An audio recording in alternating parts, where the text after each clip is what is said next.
നമോ ഭഗവതേ വാസുദേവായ. നമസ്കാരം. നമ്മുടെ മുജ്ജന്മ പാപങ്ങൾ, അതാണ് നമ്മളിപ്പോഴത്തെ ജീവിതത്തിൽ അനുഭവിക്കുന്ന മിക്ക ദുഃഖങ്ങൾക്കും കാരണം.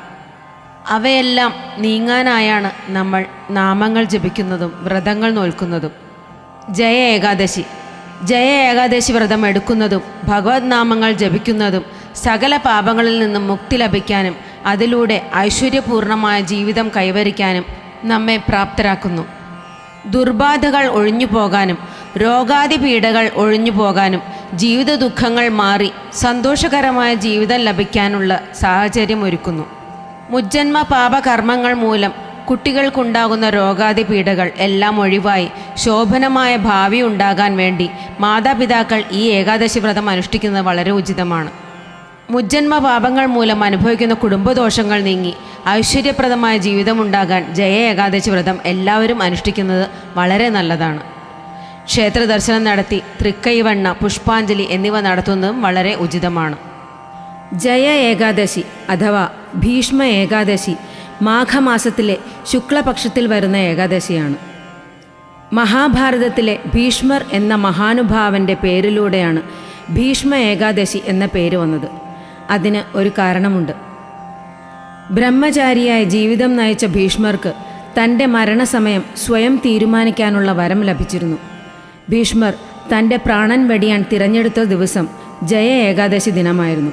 അങ്ങനെ ജയ ഏകാദശി ഭീഷ്മ ഏകാദശി എന്ന പേരിൽ അറിയപ്പെടാൻ തുടങ്ങി. എല്ലാ ഏകാദശികളുടെയും പ്രാധാന്യം ഭഗവാൻ കൃഷ്ണനാണ് യുധിഷ്ഠിരന് പറഞ്ഞു കൊടുക്കുന്നത്. അത് പല പുരാണ കഥകളിലൂടെയാണ്. ഇവിടെ ജയ ഏകാദശിയുടെ കഥ ഭഗവാൻ ഇങ്ങനെ വിവരിക്കുന്നു. ഇന്ദ്രലോകത്ത് തൻ്റെ നന്ദനവനത്തിൽ ഇന്ദ്രൻ അമൃതപാനം ചെയ്തുകൊണ്ട് അപ്സര സ്ത്രീകളുടെ നൃത്തം കണ്ട് ആസ്വദിച്ചുകൊണ്ടിരിക്കുകയായിരുന്നു. നൃത്തത്തിനായി സംഗീതം ആലപിച്ചുകൊണ്ടിരുന്നത് ഇന്ദ്രസദസ്സിലെ പ്രധാന സംഗീതജ്ഞനായിരുന്ന ചിത്രസേനൻ്റെ പുത്രനായ മാല്യവാനായിരുന്നു. അതീവ സുന്ദരനും ചെറുപ്പക്കാരനും നന്നായി സംഗീതം ആലപിക്കുന്നവനുമായ മാല്യവാനിൽ അപ്സര സ്ത്രീകളുടെ കൂട്ടത്തിൽ ഏറ്റവും സുന്ദരിയായ പുഷ്പദന്തയ്ക്ക് വല്ലാത്ത പ്രണയം തോന്നി. മാല്യവാനും അവളുടെ സൗന്ദര്യത്തിൽ മയങ്ങി അവളിൽ ആകൃഷ്ടനായി. ഇന്ദ്രനെ സന്തോഷിപ്പിക്കാനായി നൃത്തം ചെയ്യാൻ വന്നവളാണ് പുഷ്പദന്ത. അതുപോലെ തന്നെ തൻ്റെ സംഗീത വിരുന്നിനാൽ ഇന്ദ്രനെ സന്തോഷിപ്പിക്കാൻ വന്നതാണ് മാല്യവാൻ. അവർ രണ്ടുപേരും ഗാഢമായ പ്രണയത്തിലായി. അങ്ങനെ സദസ്സിൽ സംഗീതവും നൃത്തവും അവതരിപ്പിച്ചപ്പോൾ അതിൽ ശ്രദ്ധയില്ലാതെ തമ്മിൽ നോക്കി നിന്നതുമൂലം മാല്യവാൻ വരികൾ മറന്നുപോവുകയും പുഷ്പദന്തയുടെ ചുവടുകൾ തെറ്റുകയും ചെയ്തു. ഇത് മനസ്സിലാക്കിയ ഇന്ദ്രൻ രോഷാകുലനായി. അവർ രണ്ടുപേരും പിശാചുക്കളായി ജീവിക്കാനായി ശപിച്ചു. അതിൽ അതീവ ദുഃഖിതരായി തീർന്ന അവർ രണ്ടുപേരും തങ്ങളുടെ പൈശാചിക രൂപത്തിൽ കാട് മുഴുവൻ ചുറ്റി നടന്നു. പഞ്ചേന്ദ്രിയങ്ങളുടെ പ്രവർത്തനം മന്ദഗതിയിലായി. കൊടും തണുപ്പിൽ കിടുങ്ങി വിറച്ച് ഭക്ഷണവും ജലവുമില്ലാതെ അവർ അലഞ്ഞു നടന്നു. ഒടുവിൽ രാത്രിയായപ്പോൾ ഒരു അരയാൽ മരത്തിൻ്റെ ചുവട്ടിൽ തണുത്തു വിറച്ച് ഉറങ്ങാൻ കഴിയാതെയിരുന്നു. അന്ന് ജയ ഏകാദശി ദിനമായിരുന്നു. നേരം പുലർന്നപ്പോൾ അവർ അത്ഭുതത്തോടെ തങ്ങളുടെ പഴയ സുന്ദരമായ രൂപം വസ്ത്രാഭരണങ്ങൾ അണിഞ്ഞ രൂപത്തിൽ കണ്ട് ആശ്ചര്യപ്പെട്ടു. ഏകാദശി ദിനം അറിയാതെയാണെങ്കിൽ പോലും വ്രതമനുഷ്ഠിക്കുകയും ഉറങ്ങാതിരിക്കുകയും ചെയ്തതുമൂലം അവർക്ക് ശാപമോക്ഷം ലഭിച്ചു. ജയ ഏകാദശി വ്രതം അനുഷ്ഠിക്കുന്നതിലൂടെ എത്ര വലിയ ശാപങ്ങളിൽ നിന്നുപോലും മോക്ഷം ലഭിക്കുമെന്നാണ് പുരാണങ്ങളിൽ പറയുന്നത്. ഇന്ദ്രൻ്റെ സദസ്സിൽ തിരിച്ചെത്തിയ മാല്യവാനെയും പുഷ്പദന്തയെയും കണ്ട് ഇന്ദ്രൻ അത്ഭുതപ്പെട്ടു. അവർക്ക് അവരുടെ സുന്ദരരൂപം എങ്ങനെ തിരിച്ചു കിട്ടിയെന്ന് അന്വേഷിച്ചു. ഭഗവാൻ കൃഷ്ണന് ഏറെ ഇഷ്ടപ്പെട്ട ഏകാദശികളിൽ ഒന്നായ ജയ ഏകാദശി വ്രതം അറിയാതെ അനുഷ്ഠിച്ചതിൻ്റെ ഫലമായാണ് ശാപമോക്ഷം കിട്ടിയതെന്ന് അവർ ഇന്ദ്രനോട് പറഞ്ഞു.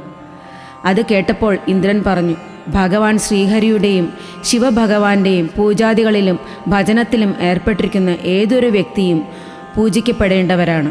അതിനാൽ നിങ്ങൾക്ക് രണ്ടുപേർക്കും എൻ്റെ സദസ്സിൽ പ്രധാന സ്ഥാനം തന്നെയുണ്ട്.